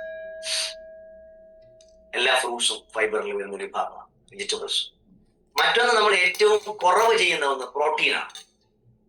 നമ്മുടെ ശരീരത്തിന്റെ വെയിറ്റിന് അത്രയും ഗ്രാം പ്രോട്ടീൻ കഴിച്ചിരിക്കും. 65 കിലോഗ്രാം നിങ്ങൾക്ക് ഭാരമെങ്കിൽ ഒരു ദിവസം 65 ഗ്രാം പ്രോട്ടീൻ കഴിക്കണം. അത് 2 ദിവസം കൊണ്ട് 130 കഴിച്ചാൽ പോരാ. കാരണം അന്നന്ന് തന്നെ പ്രോട്ടീൻ ആവശ്യമാണ്. എവിടെ ലഭിക്കുമെന്ന് ചോദിച്ചാൽ ഇറച്ചിയിൽ ലഭിക്കും, മുട്ടയിൽ ലഭിക്കും, നിലക്കടല അല്ലെങ്കിൽ കടലവർഗ്ഗങ്ങളിൽ ലഭിക്കും. ഞാൻ സജസ്റ്റ് ചെയ്യുന്നത് നിങ്ങൾ വെജിറ്റേറിയൻസ് ആണെങ്കിൽ കടലവർഗ്ഗങ്ങൾ, നോൺ വെജിറ്റേറിയൻസ് ആണെങ്കിൽ നിങ്ങൾക്ക് മുട്ട കഴിക്കാം. ഇറച്ചി അത്ര ഞാൻ സപ്പോർട്ട് ചെയ്തില്ല, പ്രത്യേകിച്ച് റെഡ് മീറ്റ് വേണ്ട. ഇതൊരു 60 ഗ്രാം, നമുക്ക് നിലക്കടലൊക്കെ നല്ല ഗ്രാം കിട്ടുന്ന സംഭവം. അല്ലെ സോയാബീൻ, ഇതിലൊക്കെ എക്സ്ട്രാക്ട് ഒക്കെ ഇപ്പോൾ ലഭിക്കുന്നുണ്ട്. അത് വളരെ ഗുണം ചെയ്യും. അപ്പൊ നിങ്ങൾ എപ്പോഴും ചെക്ക് ചെയ്യുക എത്ര ഗ്രാം പ്രോട്ടീൻ എനിക്ക് ലഭിക്കുന്നു. പലർക്കും അറിയില്ല. സാമ്പാറിൽ പ്രോട്ടീൻ ഇല്ല ചോദിച്ച ആൾക്കാരാണ്. നിങ്ങൾ ഗൂഗിൾ സെർച്ച് ചെയ്താൽ പ്രോട്ടീൻ സോഴ്സസ് ലഭിക്കും. നിങ്ങൾക്ക് ഏതാണ് പറ്റിയത് കഴിക്കുക. പ്രോട്ടീൻ വളരെ അത്യാവശ്യം. പിന്നെ വൈറ്റമിൻസ് ആൻഡ് മിനറൽസ് നമുക്ക് അറിയില്ല. ABCDEK എന്ന് പറയുന്ന വിഭാഗത്തിൽ വരുന്ന വൈറ്റമിൻസ് നിങ്ങൾക്ക് ഇലക്കറികളിൽ ഏറ്റവും കൂടുതൽ കിട്ടുന്നത് വൈറ്റമിൻ ആണ്. അതോടൊപ്പം തന്നെ നിങ്ങൾക്ക് ഊണുകളിൽ ഒട്ടനവധി സാധനങ്ങളിൽ വൈറ്റമിൻസ് ലഭിക്കും. പ്രത്യേകിച്ച് നെല്ലിക്ക പോലുള്ള ഒരു ശീലം നമുക്കുണ്ടാവും. ഞാൻ പറഞ്ഞത് ഗൂസ്ബെറി ആണ് ഏറ്റവും ചെറിയ നെല്ലിക്ക. അതിലുള്ള അത്ര വൈറ്റമിൻ സി നമുക്കില്ല. പേരൊക്കെ കഴിക്കും. ഇനി കുറച്ചും കൂടെ നിങ്ങൾക്ക് അഡ്വാൻസ്ഡ് ആയിട്ട് നല്ലോണം കഴിക്കുന്നതാണെങ്കിൽ നിങ്ങൾക്ക് സ്വീറ്റ് പൊട്ടാറ്റോ അല്ലെങ്കിൽ മധുരക്കിഴങ്ങ് കഴിക്കാം. ഞാൻ പറയുന്നത് മധുരക്കിഴങ്ങ് തന്നെ ആയിരിക്കാം, റിച്ച് ഇൻ ആന്റി ഓക്സിഡൻസ്. അടുത്തതിനും കൂടെ പറയുന്നത്, അപ്പൊ ഞാൻ പറയാം. പിന്നെ നിങ്ങൾക്ക് മിനറൽസ് അല്ലെങ്കിൽ ധാതു ലവണങ്ങളുള്ള കാൽഷ്യവും മഗ്നീഷ്യവും ഒക്കെയുള്ള ഒട്ടനവധി പച്ചക്കറികളും. എത്ര പേർക്കറിയാം നമ്മുടെ ലെമൺ അല്ലെങ്കിൽ ചെറുനാരങ്ങയുടെ തോൽ, അതിന്റെ പുറമ്പ, അതിനെ ലെമൺ പീൽ എന്ന് പറയും. ആ സംഭവത്തിലാണ് ഏറ്റവും കൂടുതൽ വൈറ്റമിൻ സി, മഗ്നീഷ്യം. നമ്മൾ അതൊക്കെ കളഞ്ഞിട്ടാണ് നമ്മളൊരു ജ്യൂസ് ഉണ്ടാകുന്നത്. വീട്ടമ്മമാർ മനസ്സിലാക്കട്ടെ, നമ്മുടെ ആഹാരത്തിൽ എന്ത് കഴിക്കുന്നു നമ്മൾ ചിന്തിക്കണം. അതിൽ എന്ത് ലഭിക്കുന്നു. 110 രൂപ കൊടുത്തൊരു സ്പെഷ്യൽ ഊൺ കഴിക്കുമ്പോ 2 ദുരന്തം സംഭവിക്കുക. ഒന്ന്, നിങ്ങൾക്ക് അനാവശ്യമായിട്ട് കാർബോഹൈഡ്രേറ്റ് ഓടിക്കുക. അതിൽ ആവശ്യമായ നിങ്ങൾക്ക് വേണ്ടത് ഏതാ ഉള്ളത്? പ്രോട്ടീനാണ്, വൈറ്റമിൻ. എല്ലാം പച്ചക്കറികളെല്ലാം ഓരോ കറികളാക്കി മാറ്റി കഴിഞ്ഞാൽ അതിന് വൈറ്റമിൻസ് നഷ്ടമാണ്. റോ വെജിറ്റബിൾസ് കഴിക്കാൻ ശ്രമിക്കും. പിന്നെ ഫ്രൂട്ട്സിനെ കുറിച്ച് പറയുമ്പോൾ വളരെ തെറ്റിദ്ധരിക്കുന്ന ഒരു കാര്യം പറയാനുണ്ട്, തെറ്റിദ്ധരിക്കപ്പെട്ടിട്ടുള്ള ഒരു കാര്യം. ഞാൻ രാത്രിയിൽ ചോറൊക്കെ നിർത്തി സാർ, ഡയബറ്റിക് ആണ് അസുഖം, ഞാൻ കുറച്ച് ഫ്രൂട്ട്സ് കഴിക്കും. എത്ര മാരകമായ മണ്ടത്തിലാണ് ഈ കൃഷി ചെയ്യുന്നത്. കഴിയുന്നത് രാത്രിയിൽ നിങ്ങൾ ഒരിക്കലും ഫ്രൂട്ട്സ് കഴിക്കരുത്. Don't be fruits. നിങ്ങൾക്ക് ഇത് കഴിക്കാം, കുക്കുംബറൊക്കെ കഴിക്കാം. കാരണം ഒരു ഗ്ലൂക്കോസിന് 5 മടങ്ങുണ്ട് ഫ്രക്ടോസ്. നിങ്ങളുടെ ശരീരത്തിന് രാത്രി ഗ്ലൂക്കോസ് വേണ്ട, പ്രോട്ടീൻ മാത്രം മതി. ഇപ്പൊ ഞാനിപ്പോ 7:30 ഞാൻ പ്രോട്ടീൻ മാത്രമേ കഴിച്ചു. I cut carb. ഞാൻ നിരീക്ഷത് വളരെ സത്യമാണെന്ന് എനിക്ക് മനസ്സിലായി. ബോഡി തന്നെ അതിന് ചെയ്യിച്ചു, എനർജി കൂടും. അതോടൊപ്പം നിങ്ങൾ ചെയ്യേണ്ട കാര്യം, ഈ മിനറൽസ് ഉള്ള എസ്പെഷ്യലി വെണ്ടയ്ക്ക പോലുള്ള സാധനങ്ങൾ, മുരിങ്ങയില പോലെ കാര്യങ്ങൾ, ഇതൊക്കെ നമ്മുടെ പിന്നെ ഫ്രൂട്ട്സ് കഴിക്കുമ്പോൾ ശ്രദ്ധിക്കേണ്ടത്, നമ്മുടെ നാട്ടിലുള്ള ഫ്രൂട്ട്സ് കഴിക്കാനാണ് നമ്മുടെ പ്രകൃതി പറഞ്ഞത്. നമ്മൾ ആപ്പിൾ കഴിക്കേണ്ട ആവശ്യമില്ല. നിങ്ങൾ നെല്ലി കഴിച്ചാൽ മതി. പേരക്ക ആപ്പിളിനേക്കാൾ എത്രയോ ക്വാണ്ടിറ്റിയിൽ വൈറ്റമിൻ സി. പപ്പായ, മൂത്ത പപ്പായ. ഞാൻ ചോദിക്കട്ടെ, ഇത് ആരും ആഹാരം ഉൾപ്പെടുത്തുന്നുണ്ട്? ഒരു വീട്ടിലേക്ക് ഒരു അച്ഛൻ വരുമ്പോൾ കുറച്ച് നെല്ലിക്കയും കുറച്ച് പപ്പായയും കൊണ്ടുവന്നാൽ ഇയാൾക്ക് ഒരു വിലയും തറക്കില്ല. അവർക്ക് ആവശ്യം പുഡിങ്ങും അല്ലെങ്കിൽ ഒരുപാട് അങ്ങനെയുള്ള ബേക്കറി ഐറ്റംസ് ആയി. ഇതൊക്കെ നമ്മൾ കെയർ ചെയ്താൽ, ഞാൻ പറയട്ടെ, ഇതിനൊരു ഡിസിപ്ലിൻ ഉണ്ടാവണം. ഈ ക്ലാസ് കേട്ട പിറ്റേ ദിവസം നിങ്ങൾക്ക് മന്തി ലഭിക്കുമ്പോൾ നിങ്ങളുടെ സകല കൺട്രോളും പോകുന്നുണ്ടെങ്കിൽ ഇക്കിഗായി വായിക്കരുത് എന്ന് മാത്രമേ എനിക്ക് പറയാനുള്ളൂ. ഇനി അടുത്ത കാര്യത്തെ പറയുന്നത്, to live a long time you need to do 3 things: exercise to stay healthy, eat well and spend time with people. അത് 2 കാര്യം നമ്മൾ എക്സസൈസ് പറഞ്ഞു, മറ്റൊന്ന് നന്നായി ഭക്ഷണത്തിന്റെ കാര്യം ഞാൻ ഇത്രയും പറഞ്ഞു തന്നു. ഇനി സ്പെൻഡ് ടൈം വിത്ത് പീപ്പിൾ. ഞാൻ പണ്ട് എന്റെ ഏതൊക്കെ ട്രെയിനിങ്ങിൽ പറഞ്ഞു തോന്നുന്നു, ഹാർവാർഡ് യൂണിവേഴ്സിറ്റിയിൽ നടന്നൊരു പഠനം, 100 വർഷം നീണ്ടു നിന്നൊരു പഠനം. ജീവിത വിജയത്തിന് യഥാർത്ഥ വഴി എന്താണെന്ന് ചോദിച്ചപ്പോൾ റിലേഷൻഷിപ്പ് മാനേജ്മെന്റ് ആണ്. നമുക്ക് ഒരു കാലത്ത് ഒട്ടനവധി കൂട്ടുകാരുണ്ടായി, ആപത്തിലും അല്ലാത്തപ്പോഴൊക്കെ നമ്മുടെ കൂടെ ഉണ്ടായിരുന്നു കൂട്ടും. ഇന്ന് പുതുതലമുറക്ക് ഫേസ്ബുക്ക് ഫ്രണ്ട്സ് മാത്രമേ ഉള്ളൂ. അപൂർവത്തിൽ ചിലർക്ക് മാത്രം കൂട്ടായ്മകൾ. ജപ്പാനിലെ ഒക്കിനാവൻ ദ്വീപുകളുടെ ജനങ്ങളുടെ ഏറ്റവും വലിയ ക്വാളിറ്റി, അവർ ഒന്നിച്ചു മാത്രമേ എല്ലാം ചെയ്യൂ, പരസ്പരം സഹായിച്ചുകൊണ്ട്. ഇതൊക്കെ ഞാൻ പറഞ്ഞതാണ് മുമ്പേ. അവർ ഒന്നിച്ച് എന്ന് പറയുന്ന ഒരു സംഭവമുണ്ട്. ഓക്സിറ്റോസിൻ എന്ന് പറയുന്ന നമ്മുടെ തലച്ചോറിലെ മനോഹരമായ ഒരു ഹോർമോൺ, ഒരു ന്യൂറോ ട്രാൻസ്മിറ്റർ, വളരെയധികം പമ്പ് ചെയ്യുന്നത് ഒന്നിച്ചിരിക്കുമ്പോഴാണ്. ഉത്സവങ്ങളും ആഘോഷങ്ങളും. ഇപ്പൊ തെരഞ്ഞെടുപ്പിന്റെ ഒരു ചൂടിലാണ് കേരളം. ഓരോ സ്ഥാനാർത്ഥികളും റോഡ് ഷോകളൊക്കെ ചെയ്യുന്നു. ഒരു പരിധി വരെ നേട്ടം, ഇലക്ഷനേക്കാൾ ഉപരി ആ ഒരു സന്തോഷം കിട്ടുന്നുണ്ടല്ലോ. അവരൊന്നിച്ച് മുദ്രാവാക്യം വിളിക്കുന്നു, ഡാൻസ് കളിക്കുന്നു. ഒരു ഉത്സവത്തിൽ ഇത് തന്നെയാണ് സംഭവിക്കുന്നത്, കുടുംബത്തിലെ സന്തോഷത്തിലും. ഇതൊന്ന് വർദ്ധിപ്പിക്കണം. ഒരു പക്ഷേ ഈ വേദി, നമ്മൾ യാനം എന്നൊരു കൂട്ടായ്മ തന്നെ സൃഷ്ടിച്ചിരിക്കുന്നത് ഒരു പരിചയമില്ലാത്ത, ഒരു ബന്ധവുമില്ലാത്ത ബന്ധുക്കളെ സൃഷ്ടിക്കാനാണ്. നമ്മളെല്ലാം മിക്കവാറും ആൾക്കാർ അതിൽ ഉൾപ്പെട്ടതുകൊണ്ട് അതിനെക്കുറിച്ച് വിശദീകരിക്കേണ്ട കാര്യമില്ല. ഒരു വിളിപ്പാടകലെ ഒരു സുഹൃത്തുണ്ട് എന്നൊരു ചിന്ത, ഇതാണ് ജപ്പാൻകാർ പഠിപ്പിച്ചത്. അതാണ് ഇതിൽ പറയുന്ന 3 കാര്യങ്ങൾ. ഇനി മൂന്നാമത്തത്, ഇതേ കാര്യം ഒന്നും കൂടെ പറയാണ്, nurture your friendships every day. ഓരോ ദിവസവും ഒരു സുഹൃത്തിനെ കണ്ടെത്തുക. ഇല്ലെങ്കിൽ ഉള്ള സുഹൃത്തുക്കളുമായിട്ട് നല്ല ബന്ധം ഉണ്ടാക്കുക. ഒന്നിച്ച് കൊച്ചു കൊച്ചു യാത്രകൾ നടത്തി. ഇപ്പൊ യാത്രകൾ ഇഷ്ടംപോലെ വന്നിട്ടുണ്ട്. അതിനൊന്നും നമ്മൾ പണം ഇൻവെസ്റ്റ് ചെയ്യില്ല. ഇതൊക്കെ പ്രാക്ടിക്കൽ ചെയ്യാനാണ് ഞാനൊക്കെ ഓരോ മാസവും ഓരോ വീട്ടിലും ഒന്നിച്ചിരുന്ന് എന്തെങ്കിലും പേര് പറഞ്ഞ്, ഒരു ബർത്ത്ഡേയോ ഒരു വിവാഹ വാർഷികമൊക്കെ പറഞ്ഞ് ഭക്ഷണം നടത്തി. അത് തുടങ്ങിയിട്ട് കുറച്ച് മാസങ്ങളായെങ്കിലും എല്ലാവർക്കും വലിയ സന്തോഷമാണ്. ഞാൻ എല്ലാ പരിപാടികളിലും ഞാൻ ആൾക്കാരുടെ മുഖം ശ്രദ്ധിക്കുമ്പോൾ അവർ സന്തോഷവാന്മാർ. പാട്ടും ഡാൻസും ഒക്കെ നമ്മുടെ ആരോഗ്യത്തിന് വേണം. അത് വലിയ ഇൻവെസ്റ്റ്മെന്റ് ആയിട്ടൊന്നും നമുക്ക് വേണ്ട, പക്ഷെ അത് ഗൗരവമായി നമ്മൾ കാണണം. ഒരു ഓഫീസ് എടുത്ത് നോക്കിയാൽ മസിൽ പിടിക്കുന്ന ഒട്ടനവധി ഉദ്യോഗസ്ഥർ. ഒരാൾക്ക് മറ്റൊരാളെ കണ്ടുകൂടാ. ഉയർന്ന ഓഫീസറോട് താഴത്തെ ആൾക്കാർക്ക് അസൂയ, ഉയർന്ന ഓഫീസർക്ക് ഞാനാണെല്ലാം എന്ന ധാരണ. ഇങ്ങനെയുള്ള അസ്വസ്ഥമായ അന്തരീക്ഷമാണ് പല ഓഫീസുകളിലും, സ്കൂൾ, ചിലപ്പോൾ സ്റ്റാഫ് റൂമുകളിലും. ഇതൊക്കെ കൊച്ചു കൊച്ചു മാറ്റങ്ങൾ നമ്മൾ ഉണ്ടാക്കുക. മാറ്റം വീട്ടിൽ ഭാര്യയുടെ മുന്നിൽ വിജയിക്കാൻ ശ്രമിക്കുന്ന ഭർത്താവ്, ഒട്ടും തോറ്റുകൊടുക്കില്ല എന്ന് പറയുന്ന ഭാര്യ, ഇവരെ ഞങ്ങളെ എങ്ങനെയായാലും ആക്രമിക്കുമെന്ന് പറയുന്ന മക്കൾ. ഇതല്ലേ ഇപ്പോഴത്തെ ഒരു ശരാശരി കുടുംബം? പകരം കർണാടകത്തിൽ ഒരു കുടുംബം ഒരു വില്ലേജിൽ തുടങ്ങിയതുപോലെ എല്ലാവരും വൈകുന്നേരം 7 മണി 9 മണി വരെ മൊബൈൽ മാറ്റി വെച്ച് ഒരു മണിയടിക്കും. അപ്പൊ എല്ലാവരും മൊബൈൽ മാറ്റി, അവർ വർത്തമാനം പറയുന്നു, അവർ ഡാൻസ് കളിക്കുന്നു. 9 മണിക്ക് വീണ്ടും മണിയടിക്കും. അവർ വേണമെങ്കിലും. കുറച്ച് ദിവസങ്ങളായിട്ട് ഞാനും ഡിജിറ്റൽ ഡീറ്റോക്സിലാണ്. 7:30 to 9:30. അതായത് ഒരു റിലേഷൻഷിപ്പ് വീട്ടിൽ ഉണ്ടാക്കാൻ, നാട്ടിലുണ്ടാക്കാൻ അത്യാവശ്യം. അപ്പൊ nurture your friendship every day. Getting together with my friends is my most important ikigai. എന്റെ ഏറ്റവും പ്രധാന ഒരാൾ പറയുന്നതാണ് ഏറ്റവും പ്രധാനപ്പെട്ട ഇക്കിഗായി എന്റേത് സുഹൃത്തുക്കളെ സൃഷ്ടിക്കുക എന്നുള്ളതാണ്. സ്വയം ചോദിക്കേണ്ട ഒരു ചോദ്യമാണിത്. നിങ്ങൾക്ക് എത്ര സുഹൃത്തുക്കൾ, എത്ര ആത്മാർത്ഥ സുഹൃത്തുക്കൾ, നിങ്ങൾക്ക് വേണ്ടി എന്തും ചെയ്യാൻ തയ്യാറായിട്ടുള്ള എത്ര ആൾക്കാർ? ഒരു കാര്യം, ജ്ഞാനമംഗങ്ങൾക്ക് സത്യത്തിൽ അഭിമാനിക്കാം.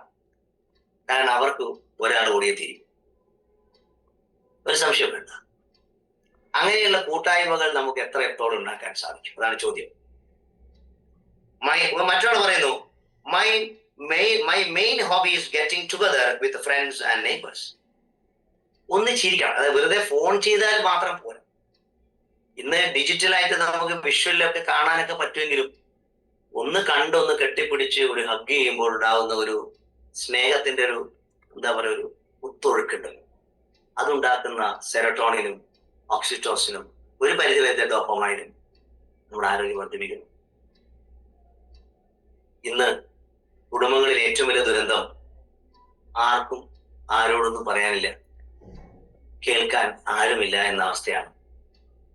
തന്റെ ജീവിതം മുഴുവൻ തന്റെ കുടുംബത്തിന് ചെലവഴിച്ച് മക്കളെ ഉയർന്ന ജോലിയിലെത്തിച്ച് വിവിധ രാജ്യങ്ങളിൽ അവർ സമ്പത്തിന്റെ വലിയ മേഖലയിലൂടെ കടന്നു പോകുമ്പോൾ പരസ്പരം നോക്കിയിരിക്കുന്ന അച്ഛനമ്മമാരുടെ എണ്ണം കൂടുന്ന കേരളത്തിൽ വൃദ്ധസദനം ഒരു പരിഹാരമേ അല്ല. അവിടെ നിലവിലുള്ള കുടുംബങ്ങളുടെ കൂട്ടായ്മകൾ വർദ്ധിപ്പിക്കുകയാണ് ആവശ്യം. ഇതാണ് മറ്റൊരു അഭിപ്രായം. Talking each day with the people you love, that is the secret to a long life. മറ്റൊരാൾ പറയുന്നു, ഒരു ഇതിലെ ഗവേഷണം, നിങ്ങൾ നിങ്ങളുടെ വേണ്ടപ്പെട്ട ഒരാളോട് സംസാരിച്ചുകൊണ്ടിരിക്കുമ്പോൾ നിങ്ങൾ നിങ്ങളുടെ ദീർഘായുസ് കൂടെ ഉണ്ടാക്കുകയാണ്. ഇത് പ്രണയത്തിലേക്ക് ചുരുക്കാനല്ല, സാർവലോക പ്രണയത്തിലേക്ക് മാറ്റാനാണ്. അതുകൊണ്ടാണ് പണ്ട് ഉള്ളൂർ പറഞ്ഞതുപോലെ, ദൈവത്തെ തേടി നിങ്ങൾ നടക്കണ്ട, അടുത്ത് നിൽപ്പ് ഒരു അനുജനെ നോക്കാൻ അക്ഷികളില്ലാത്തവർക്ക് അരൂപൻ ഈശ്വരൻ അദൃശ്യനായാൽ അതിലെന്താശ്ചര്യം എന്ന് ഉള്ളൂർ പറഞ്ഞതും, ഈ അടുത്ത് നിൽക്കുന്ന അനുജനെ നോക്കാൻ അത് സ്നേഹത്തിന്റെ വലിയൊരു ഉറവ് തന്നെ വേണം. I say hello and see you later to the children on their way to school. കുട്ടികളൊക്കെ പോകുമ്പോൾ വെറുതെ ആയി എന്ന് പറഞ്ഞാൽ അവർ തിരിച്ചു ആയി വരും. ഞാൻ പലപ്പോഴും ട്രെയിനിലൊക്കെ യാത്ര ചെയ്യുമ്പോൾ ചില ട്രെയിനിന്റെ അടുത്ത് താമസിക്കുന്ന കുട്ടികൾ ഒന്നിച്ചിരുന്ന് ടാറ്റ പറയും. സമയം കിട്ടുമ്പോഴൊക്കെ ഞാൻ അവർക്ക് ടാറ്റ കൊടുക്കും. നിങ്ങളൊരു ബസ് ഒരു ബ്ലോക്കിൽ പെട്ടാൽ എന്താ ചെയ്യാം? നിങ്ങൾ അസ്വസ്ഥരാകും. പകരം തൊട്ടടുത്ത ആളോട് സംസാരിക്കാൻ ശ്രമിക്കും. എന്റെ ഒരു അനുഭവം, എനിക്ക് അങ്ങനെ ഒട്ടനവധി സുഹൃത്തുക്കളെ ലഭിച്ചു. ഇന്നും ഒരാൾ, സ്വാഭാവികമായിട്ട് നമ്മൾ അങ്ങോട്ട് സംസാരിക്കുമ്പോൾ നമുക്ക് ആൾക്കാരെ കിട്ടും. ഇത് ഓരോരാൾ ഓരോ കാര്യങ്ങളാണ് പറയുന്നത്. Chatting and drinking tea with my neighbours. ഒന്നിച്ച് ആൾക്കാരൊന്ന് ചായ കുടിക്കുന്നു. That is the best thing in life. And singing together, ഒന്നിച്ച് പാട്ടും പാടും. ഞാൻ പറഞ്ഞത് വിവിധ ആൾക്കാർ പറഞ്ഞ നിയമങ്ങളാണ്. അടുത്ത നിയമം, ലിവ് ആൻഡ് അൺഹറീഡ് ലൈഫ്. ഞാൻ നേരത്തെ സൂചിപ്പിച്ചു, ഒരു വേഗത, ഹറി പറയൊക്കെ ഞാൻ പറഞ്ഞു. ഒട്ടം ഇപ്പൊ തെരഞ്ഞെടുപ്പ് അടുത്തിരിക്കുന്നു. ചില ഉത്തരവാദിത്തങ്ങൾ എനിക്കുണ്ട്. ആ തെരഞ്ഞെടുപ്പ് നടത്തുന്ന ആ ഡിപ്പാർട്ട്മെന്റ് ഉണ്ടല്ലോ, അവരെ നമസ്കരിക്കണം. അവര് ഊണുറപ്പില്ലാതെ അവർ രാത്രി പകൽ വർക്ക് ചെയ്യണം. ഓട്ടം. അപ്പോഴും ഞാൻ അവിടെ ഉണ്ടാകുമ്പോൾ വരുന്ന ടീമുകളൊക്കെ ഞാൻ പറയും, വേവിലേക്ക് കുറച്ച് കുറക്കും, നമുക്ക് കാര്യങ്ങളെ ശരിയാക്കാം. ഹറി. ഇവിടെ പറയുന്നത്, my secret to long life is always saying to myself, slow down and relax. Relax. എന്തിനാണ് ഈ ഓടുന്നത്? അപ്പൊ ചോദിക്കും, സാർ എനിക്ക് ഒരുപാട് പ്രശ്നങ്ങളുണ്ട്. ഒരു രാത്രി അത് മാറ്റി വെക്കൂ.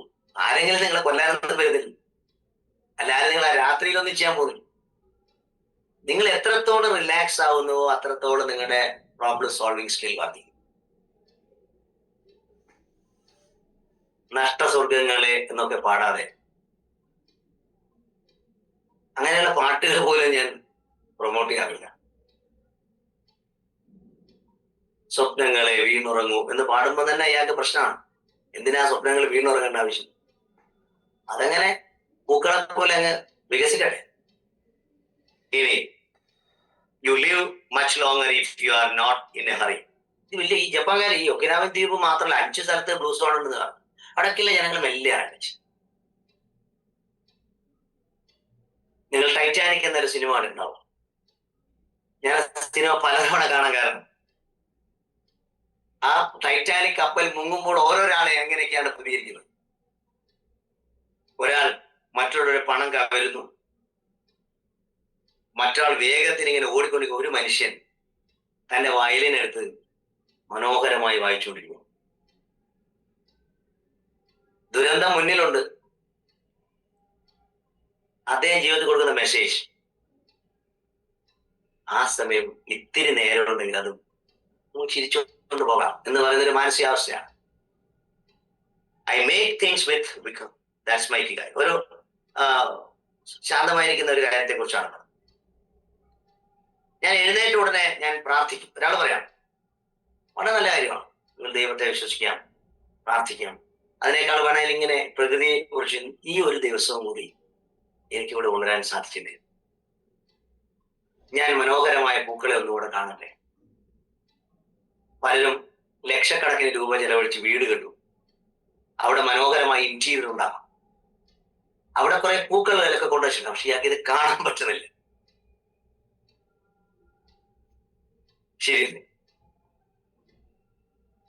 നിങ്ങളൊരു വീട്ടിലേക്ക് പോകുമ്പോ ആ വീട്ടിൽ പോകുമ്പോൾ അവിടെയൊക്കെ കാര്യങ്ങളൊക്കെ മനസ്സിലാക്കി അവിടെ ഇടപഴകി സംസാരിച്ചു.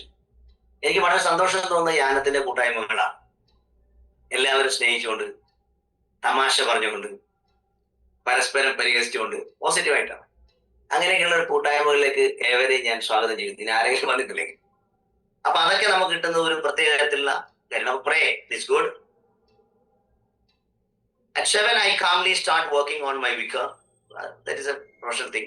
When I get tired at 5 I go visit my friends. ഞാൻ വൈകുന്നേരം ക്ഷീണമാകുമ്പോൾ ഞാൻ സുഹൃത്തുക്കളെ കാണാൻ പോകും. നമുക്കൊരു മാറ്റം ആവശ്യമാണ്. ഈ ഡിജിറ്റൽ ഭ്രാന്തിൽ നിന്നപ്പുറത്തേക്ക്, റീൽസുകൾ നോക്കി നോക്കി മരിക്കുന്നതിനപ്പുറത്തേക്ക് നിങ്ങൾ മാറേണ്ടിയിരിക്കും. പിന്നെ ഒരു ദിവസം തന്നെ പല പല കാര്യങ്ങൾ ചെയ്യും. Doing many different things every day. Always staying busy. എപ്പോഴും ബിസി ആവുക, എന്നാൽ ശാന്തമാവുക. ഞാൻ വളരെ ബിസിയായ മനുഷ്യനാണ്, ഞാൻ വളരെ ശാന്തനാണ്. ഒരുപാട് ബിസിനസ് ആയിരിക്കും. ബിസി എന്ന് പറഞ്ഞാൽ ഒരുപാട് കാര്യമുണ്ട്, ഔദ്യോഗികവും എല്ലാം. പക്ഷെ ഞാൻ ബസ്സിൽ യാത്ര ചെയ്യുമ്പോൾ ഞാൻ ശാന്തമായിരിക്കാം. ഇന്ന് വൈകുന്നേരം സ്കൂൾ വിട്ട് ഷനോജ് ഇവിടെ ഇരിക്കുന്നുണ്ട്. ഷനോജ് ഞാനും ഒരു ഹോട്ടലിൽ പോയി ചായ കുടിച്ചു. അവിടെ കുറെ ആൾ സംസാരിച്ചു. വളരെ ഈസി ആയിട്ട് എത്തിച്ചു. ഒരുപക്ഷെ അത് ഞാൻ പ്രാക്ടീസ് ചെയ്യുന്നുണ്ടാണ്. ഈ പറയുന്ന മിക്കവാറും practice ചെയ്യുന്നുണ്ടാണ്. The secret to long life is going to bed early, waking up early and going for a walk. നേരത്തെ ഉറങ്ങുക, നേരത്തെ എഴുന്നേൽക്കുക, നടക്കുക. ഇതൊക്കെയാണ് ഇവർ പറയുന്നത്. ഇനി 5ാമത്തെ ഏറ്റവും വലിയ ക്വാളിറ്റി എന്ന് പറയുന്നത്, ഇതൊക്കെ പറഞ്ഞതിന്റെ ആവർത്തനമാണ്, നമ്മൾ കൂടുതൽ മനസ്സിലാക്കാൻ വേണ്ടിയാണ് അധ്യായം ഒന്നുകൂടെ റിപ്പീറ്റ് ചെയ്യുന്നത്. Be optimist. ശുഭചിന്തയുള്ള ആളാകുക. Today will be full of health and energy. Live it to the fullest. നമ്മൾ സാധാരണ ട്രെയിനിങ്ങിൽ പറഞ്ഞു കൊടുക്കാറുണ്ട്, എഴുന്നേറ്റോടെ പറയുക today is the best day. ഇന്നൊരു മനോഹരമായ ദിവസം. I do the best. ഞാൻ നല്ലത് മാത്രം ചെയ്യും. Because I am the best. എഴുതി വെക്കാം. വർഷങ്ങളായിട്ട് ഞാൻ പറയുന്ന വാക്യങ്ങൾ. എനിക്കൊരു ട്രെയിനർ പറഞ്ഞാൽ today is the best day. ഇന്ന് മനോഹരമായ ദിവസം. I do the best. ഞാൻ ഇന്ന് നല്ലത് മാത്രമേ ചെയ്യുന്നുള്ളൂ. എന്തുകൊണ്ട്? Because I am the best. എന്തുകൊണ്ട്? ഞാൻ ഒരു ഏറ്റവും നല്ല മനുഷ്യനാണ്. ആണോ അല്ലോ എന്ന് ചോദിക്കാം. ആണെന്ന് പറയും. KP കേശവമേനോന്റെ വളരെ പ്രസിദ്ധമായ പുസ്തകത്തിൽ അദ്ദേഹം INA ചേരുന്നു. അദ്ദേഹത്തെ ജപ്പാൻ പട്ടാളക്കാർ പിടിച്ചുകൊണ്ടുവന്നു. വളരെ ക്രൂരന്മാരാണ് ജപ്പാൻ പട്ടാളക്കാർ. എന്നിട്ട് അദ്ദേഹത്തെ ഒരു മുറിയിൽ അടച്ചു. അദ്ദേഹത്തിന്റെ ആൾക്കാരെയൊക്കെ സുഹൃത്തുക്കളെല്ലാം കൊല്ലാൻ തുടങ്ങി. രാത്രിയിൽ ഒരു ജപ്പാൻ പട്ടാളക്കാരൻ പറഞ്ഞു, നാളെ നിങ്ങളെ കൊല്ലും. നിങ്ങളൊരു മനുഷ്യന്റെ അവസ്ഥ മനസ്സിലാക്കണം. തൊട്ടടുത്ത ദിവസം കൊല്ലും. അന്ന് KP കേശവമേനോൻ ചെയ്തത്, എന്തായാലും എന്നെ കൊല്ലും, പോട്ടെ, ഞാൻ ആ സമയം കൂടെ ദുഃഖിക്കുന്നില്ല. അദ്ദേഹം ഇന്ത്യക്ക് സ്വാതന്ത്ര്യം കിട്ടുന്നു, അദ്ദേഹം വലിയ പത്രാധിപരാകുന്നു, അദ്ദേഹം ഇന്ത്യയിലേക്ക് മടങ്ങി വരുന്നു, തുടങ്ങിയ ശുഭചിന്തകളുമായി കിടന്നുറങ്ങി. രാവിലെ അതേ പട്ടാളക്കാരൻ പറഞ്ഞു, ഞങ്ങൾ നിങ്ങളെ മാത്രം കൊല്ലുന്നില്ല. ഇത് KP കേശവമേനോൻ നടന്ന സംഭവം അദ്ദേഹം പുസ്തകത്തിൽ എഴുതിയതാണ്. ചിന്തകൾക്ക് ഇത്രയും ശക്തിയുണ്ട്, ശുഭചിന്തകൾക്ക് ഏറെ ശക്തിയുണ്ട്. ഒരുപക്ഷെ എല്ലാ വ്യാഴാഴ്ചയും ഇങ്ങനെ ഒരു വേദിയിൽ സംസാരിക്കുമ്പോൾ ഞാൻ ഏറെ സന്തോഷമാണ്. കാരണം കേൾക്കുന്ന 10 പേരെങ്കിലും ഇതൊന്ന് പ്രാവർത്തികമാക്കാൻ നോക്കട്ടെ. Every day say to myself today, ഞാൻ നേരത്തെ പറഞ്ഞു, I am 90. അപ്പൊ പറഞ്ഞു, അതേപോലെ ഒരു കാര്യം ചെയ്യാം, 100-ൽ നിന്ന് 17 കുറച്ച വയസ്സാണ് എന്റേത്, പക്ഷെ ഞാൻ കാണുന്നത് 17 വയസ്സാണ്. അദ്ദേഹത്തിന് 83 വയസ്സും. വയസ്സൊക്കെ വരുന്ന ക്രോണോളജിക്കൽ നത്തിങ്സ്. ഈ പറയുന്ന ഇക്കിഗായി നിങ്ങൾ ഫോളോ ചെയ്യുകയാണെങ്കിൽ നിങ്ങളുടെ കോശങ്ങൾക്ക് വയസ്സാവില്ല. കാരണം നിങ്ങൾക്ക് വയസ്സെന്ന് പറയുന്നത് നിങ്ങളുടെ ടെലോമിയർ ആണ്. ഞാൻ പറഞ്ഞിട്ടുണ്ട്, കോശങ്ങളിലെ ടെലോമിയർ ചെറുതാവും. പക്ഷെ നിങ്ങൾ ഈ പ്രോസസ് ചെയ്യുമ്പോൾ ടെലോമിയർ ആ അവസ്ഥയിൽ നിൽക്കുകയും നിങ്ങൾ ചെറുപ്പക്കാരനായി മാറും. 90 വയസ്സുള്ള ചെറുപ്പക്കാരൻ, 150 വയസ്സുള്ള ചെറുപ്പക്കാരൻ. ഇതാണ് ഇക്കിഗായിൽ പറയുന്ന പ്രധാനപ്പെട്ട ഒരു കാര്യം. പിന്നെ അദ്ദേഹം പറയുന്നത് ചിരിക്കുക. Laughter is the most important thing. I laugh wherever. എവിടെയും ചിരിച്ചുകൊണ്ടിരിക്കും. അപ്പോഴാണ് എനിക്ക് സഞ്ജയൻ എന്ന മലയാളത്തിലെ, ഞാൻ കഴിഞ്ഞ ഒരു എപ്പിസോഡിൽ പറഞ്ഞിട്ടുണ്ടെന്ന് തോന്നുന്നു, MR നായരുടെ ചിരിയെ കുറിച്ചുള്ള കാര്യം. അദ്ദേഹത്തിന്റെ ഭാര്യ മരിച്ചു, മകൻ മരിച്ചു. അപ്പൊ അദ്ദേഹം ഹാസ്യാഞ്ജലി എഴുതി. അദ്ദേഹത്തിന്റെ ഡോക്ടർ ചിരിക്കാൻ പാടില്ല എന്ന് പറഞ്ഞു. ഇല്ല, അങ്ങനെ പ്രശ്നമാണ്. അപ്പൊ പറഞ്ഞു, കരളെറിഞ്ഞാലും തലപുകഞ്ഞാലും ചിരിക്കണം. ചിരിപ്പിച്ചവർ, ചിരിക്കുന്നവർ ഏറെ ആരോഗ്യവാന്മാരായിരിക്കും. ചിരിക്കുന്ന ഒരു സമയവും കളയരുത്. എനിക്ക് തോന്നുന്നു മലയാളി വളരെ മസിൽ പിടിക്കും, ചിരി വളരെ കുറവാണ്.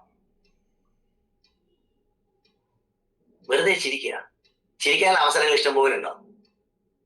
I am going to live to be my 100. Of course I am. It's a huge motivation for me. ഞാൻ ഒരാൾ പറയും, ഞാൻ 100-ലെത്താണ്, ഞാൻ എന്തായാലും ഞാൻ അവിടെ എത്തും. ഡാൻസിങ് ആൻഡ് സിംഗിങ് വിത്ത് കൊച്ചുകുട്ടികളായിട്ട് ഡാൻസ് കളിക്കുക, അല്ലെങ്കിൽ ആരുമായിട്ട്. I feel fortunate to have been born here. I give thanks for it. ഞാൻ ഈ ജപ്പാനിൽ ജനിച്ചതിൽ ഞാൻ ഭാഗ്യവാനാണെന്നാണ് ഒരാൾ പറയുന്നത്. ചുരുക്കത്തിൽ, there is no secret to it. The trick is just to live. എന്താണ് ജീവിതത്തിന്റെ ഏറ്റവും വലിയ ട്രിക്ക് എന്ന് ചോദിച്ചാൽ, ഈ പുസ്തകത്തിൽ പറയുന്ന കൊച്ചുവാക്യം ജീവിക്കുക എന്നുള്ളതാണ്. വിലയിരുത്താതെ ആരോടും മാർക്കിടാൻ പറയേണ്ട ഒരു ജഡ്ജ് ആവേണ്ട കാര്യമില്ല. നിങ്ങളുടെ വേഷം നിങ്ങൾ അഭിനയിക്കണം ഭംഗിയായി. അതുകൊണ്ടാണ് മഹാനായ ഷേക്സ്പിയർ പറഞ്ഞ പോലെ, the world is a drama, we are all actors. നമ്മളൊക്കെ ഒരു അഭിനയത്തിന്റെ, ജാഫർ സാർ പറഞ്ഞ കാരണം, തന്റെ സഹോദരന്റെ മുഖത്ത് നോക്കി പുഞ്ചിരിക്കൽ ധർമ്മമാണ്, നബിദിന് വേണ്ടിമാണ്. കറക്റ്റാണ്, ചിരിക്കും. അത് ഡബിൾ ഗെയിം ചിരിയാവരുത്, ഒരാക്കിയ ചിരിയുമാവരുത്, സ്നേഹമുള്ള ചിരി. ഇവിടെ പറയുന്ന ഈ point, that's very very fundamental. There is no secret to it. The trick is just to live. ഇനി അവര് ഇതിന് ഓതേഴ്സ് പറയുന്ന കുറച്ച് നിരീക്ഷണങ്ങളൂടെ പറഞ്ഞിട്ട് ഇന്നത്തെ ക്ലാസ് അവസാനിപ്പിക്കാം. കുറച്ച് ചർച്ചയ്ക്ക് ശേഷം നമുക്ക് നിർത്താം. എന്നിട്ട് അടുത്ത അധ്യായത്തിലേക്ക് വളരെ വിശദമായിട്ട് ആഹാരത്തിലേക്ക് പോകാം. ഇതിൽ പറയുന്നത് 100% of the people we interviewed keep a vegetable garden. 100% Okinawan ജനതകൾക്കും പച്ചക്കറി തോട്ടം. അതില് അവരുടേതായ കുറെ കാര്യങ്ങളൊക്കെ അവർ കഴിയുന്നു. All belong to some form of neighbourhood association. അതായത് അയൽക്കൂട്ടങ്ങൾ എപ്പോഴും ഉണ്ട്. ഇപ്പൊ നമ്മുടെ കുടുംബശ്രീ ഒന്നുമില്ലെങ്കിൽ നല്ലൊരു കൺസെപ്റ്റാണ് വാജ്പേയി കൊണ്ടുവന്നു. കേരളത്തിൽ അത് ഡെവലപ്പ് ചെയ്യാൻ ഏറ്റവും ശ്രമിച്ചിരിക്കുന്ന എന്നതാണ്. ഒന്നുമില്ലേ സ്ത്രീകളൊക്കെ വൈകുന്നേരം ഇരുന്ന് ഞായറാഴ്ച ഇറ്റ്സ് ഗുഡ് പുരുഷ സഹായ സംഘങ്ങൾ ഇത് ജപ്പാനിലുണ്ട്. belong to some form of neighborhood associations where they feel cared for as though by family. അങ്ങോട്ടും ഇങ്ങോട്ടും സ്നേഹത്തോടെ സഹായിക്കുക, എപ്പോഴും ആസ്വദിക്കുക, എപ്പോഴും ഏറ്റവും വലിയ സെലിബ്രേറ്റ് ചെയ്യുക.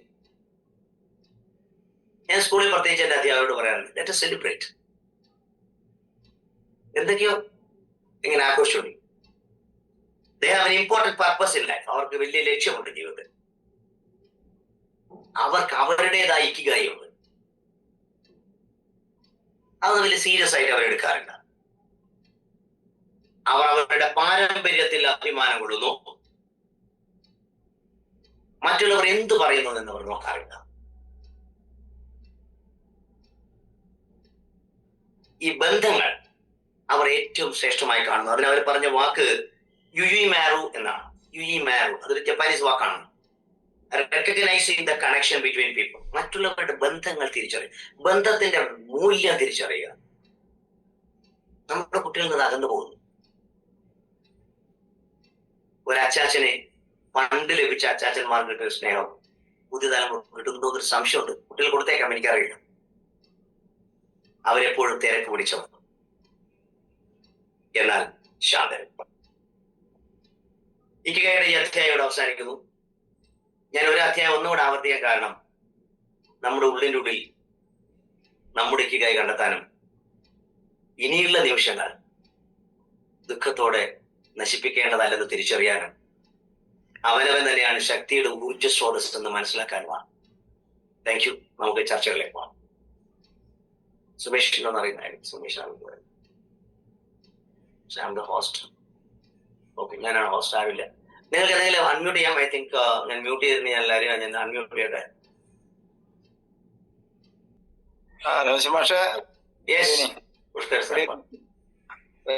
ഞാൻ പറഞ്ഞിട്ട് ഒരു സുഹൃത്തൊരു മാഷ് കയറിയിട്ടുണ്ടായിരുന്നു. നമ്മളെ സജി മാഷാണ്. മാഷൊക്കെ ഇതിനകത്തുണ്ട്. ഒന്ന് അൺമ്യൂട്ട് ചെയ്യാമോ സാർ? Okay sir. പറഞ്ഞു. സാർ, ഇത് ഇക്കിഗായെ കുറിച്ച് സാർ പറഞ്ഞത് വളരെ മനോഹരമായ രീതിയിൽ സാർ അവതരിപ്പിച്ച് വളരെ നല്ല അറിവുകളായിരുന്നു. പണ്ടൊക്കെ നമ്മുടെ വീടുകളില് എല്ലാവരും കൂടി രാത്രിയൊക്കെ ആരെങ്കിലും പകലല്ലെങ്കിൽ പോലും രാത്രിക്ക് എല്ലാവരും ഒരുമിച്ചിരുന്ന് ഭക്ഷണം കഴിക്കുന്ന ഒരു രീതിയൊക്കെ ഉണ്ടായിരുന്നു. അതുപോലെ ഒരുമിച്ച് ഉത്സവത്തിന് പോവുക. ഇപ്പൊ എല്ലാം സെപ്പറേറ്റ് ആയിപ്പോയി. അപ്പൊ ആ ഒരു രീതിയിലേക്ക് വന്നപ്പോൾ എന്തായി, നമ്മുടെ അറ്റാക്കുകൾ കാര്യങ്ങളൊക്കെ അതുപോലെ അസുഖങ്ങൾ വരാൻ തുടങ്ങി. എല്ലാവർക്കും BP കൂടാൻ തുടങ്ങി. അതുപോലെ കാര്യങ്ങളൊക്കെ കൂടാൻ തുടങ്ങി. ഭക്ഷണത്തിൽ ശ്രദ്ധിക്കാതെയായി, സമയത്ത് കഴിക്കാതെയായി, ഉള്ള ഒരുപാട് പ്രശ്നങ്ങളൊക്കെ വന്നു. അപ്പം വീണ്ടും നമ്മൾ തിരിച്ച് ഈ പുസ്തകത്തിന്റെ പറയുന്നത് പോലെ അവരുടെ ഭക്ഷണ രീതിയും കാര്യങ്ങളും ചിരിയും ഒരു സെക്കൻഡ് ഒന്ന് ഇടപെട്ടോട്ടെ. സംസാരിക്കുന്നവരൊന്ന് വീഡിയോ കാണാമോ? സജി എന്നാണോ സാർ പേര്? എവിടെയാണ്?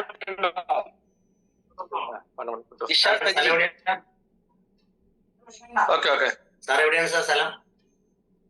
ഞാൻ പയ്യാവൂരാണ്. പയ്യാവൂർ വാതിൽമട. പുഷ്കര സാറിന്റെ ഒരു സുഹൃത്താണ്. സാർ എന്താ ചെയ്യുന്നത്? ടീച്ചറാണ്. ഞാനൊരു പ്രൈവറ്റ് സ്കൂളിലെ ടീച്ചറാണ്. കണ്ണൂർ സിവർ സ്കൂളിലെ ടീച്ചറാണ്. എവിടെ? ശ്രീപുരാണോ? ശ്രീപുരം, കണ്ണൂർ പള്ളിക്കുന്ന്. അറിയാം. ഞാനൊരു ചെറിയ ആക്സിഡന്റ് ആയിട്ട് അങ്ങനെ ഇരിക്കുകയാണ്. അതുകൊണ്ട് എങ്കിലും പരിചയപ്പെട്ട സന്തോഷം. Okay okay.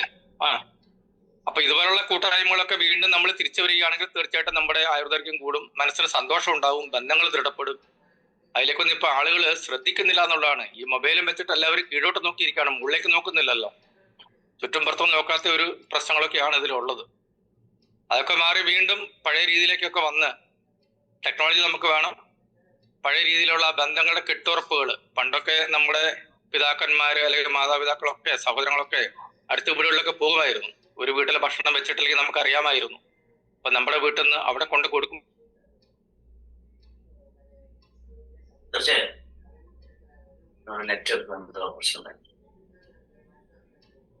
സാറോടെ നെറ്റ്വർക്ക് എന്തോ ഇഷ്യൂ ആണ്. എന്തായാലും പുഷ്കർ സാറ് സജിത് സാറിനെ ക്ഷണിച്ചതിന് നന്ദി. നമസ്കാരം സാർ. രാജീവ്. ബന്ധങ്ങൾ സാർ ഇപ്പൊ ടെലിമിയറിനെ കുറിച്ച് പറഞ്ഞില്ലേ, കോശത്തിൽ ടെലിമിയർ അല്ല, ടെലോമിയർ. Sorry telomere. അത് ചുരുങ്ങിയാല് പ്രായം കൂടുന്നൊക്കെ, അത് ചിരിയും തമ്മിലൊക്കെ എന്തെങ്കിലും ബന്ധമുണ്ടോ? അതായത് ടെലോമിയർ കുറയും, ഈ ചുരുങ്ങുമ്പോഴാണ് പ്രായം ഉണ്ടാവുന്നത്. ഇത് ചുരുങ്ങാതിരിക്കാൻ നിങ്ങൾ ഈ ലൈഫ് സ്റ്റൈൽ കറക്റ്റ് ആക്കുന്ന ചിരിയൊക്കെ അത് വലിയ ഘടകമാണ്. അത് അത്രയും കുറയില്ല. അതാണ് ലോഞ്ചിവിറ്റിയിലെ പുതിയ റിസർച്ച്. അവിടെ ചിരി ആരോഗ്യത്തിന് വളരെ നല്ലതാണെന്നാണ്. അല്ല, ഇത് ചുരുങ്ങാതിരിക്കാൻ എന്തെങ്കിലും എക്സസൈസ് ഉണ്ടോ? പ്രാക്ടിക്കൽ ഈ ലൈഫ് സ്റ്റൈൽ ഇങ്ങനെ മാറ്റുക എന്നുള്ളതാണ്. എക്സസൈസ് കൊണ്ടൊന്നും പറ്റില്ല. എക്സസൈസ് ഒരു കാര്യം മാത്രം. എക്സസൈസ് ഉണ്ടെങ്കിൽ ഗുണം ചെയ്യും, പക്ഷെ ടോട്ടൽ നിങ്ങൾക്ക് ഈ ഉറക്കം ശ്രദ്ധിക്കുക. ഇപ്പൊ സയന്റിഫിക് ആയിട്ട് ഒരുപാട് ടെക്നോളജി വന്നിട്ടുണ്ട്, ഇപ്പൊ പലതരത്തിൽ മാറ്റം. പക്ഷെ എന്നാൽ പോലും നമുക്ക് ചെയ്യാവുന്ന കാര്യം ഉറക്കം, ഈ കൂട്ടായ്മകളുടെ സന്തോഷം, ആഹാരം, സ്ട്രെസ് ഇല്ലാത്ത ലൈഫ്, ഇതൊക്കെ മാറ്റണം. സ്ട്രെസ് കൂടുന്നതനുസരിച്ച് കുറഞ്ഞു. നിങ്ങൾ പെട്ടെന്നൊക്കെ ചിലവര് ഉയർന്ന ഉദ്യോഗത്തിൽ എത്തിക്കഴിഞ്ഞാൽ അവർ പെട്ടെന്ന് പ്രായം തോന്നില്ലേ? നിങ്ങൾ ശ്രദ്ധിച്ചു നോക്കട്ടെ, അവര് പെട്ടെന്ന് പ്രശ്നത്തിലാവും. അതല്ല, സീരിയസ് ആയിട്ട് എടുക്കാം. നമ്മൾ ഈ പുസ്തകത്തിൽ ടെലിമിയറിനെ കുറിച്ച് പറയുന്നുണ്ടോ? ഇല്ല, ഈ പുസ്തകത്തിൽ പറയുന്നേ ഇല്ല. ഇതൊക്കെ ഞാൻ അഡീഷണൽ ഇൻഫർമേഷൻ, അത് ലോഞ്ചിവിറ്റി ബോർഡ് പോലത്തെ പുസ്തകങ്ങളുടെ കാര്യമുണ്ട്. ഇത് ഒരു പുസ്തകം മാത്രമല്ല എന്ന് നോക്കുന്നത്, പൊതുവായ Google search. Thank you very much sir. ഒന്നും പറയാനില്ലെങ്കിൽ സുമേഷ് ഞാൻ വായിക്കപ്പെട്ടു. ഓക്കെ, ഏതായാലും ഇന്നത്തെ ദിവസം പുതുതായി വന്ന ആൾക്കാർക്കൊക്കെ നല്ലൊരു മുന്നോട്ടുള്ള ജീവിതവും പുതിയ പുതിയ കാര്യങ്ങൾ മനസ്സിലാക്കാനുള്ള ഒരു അവസരവും കിട്ടട്ടെ എന്ന് അതിയായി ആഗ്രഹിച്ചുകൊണ്ട് ഈ വൈകിയ വേളയിൽ എല്ലാവർക്കും ഒരു ശുഭരാത്രി ആശംസിക്കുന്നു. Good night. See you on next week. Thank you. അടുത്ത ആഴ്ച കാണാം. Have a nice day.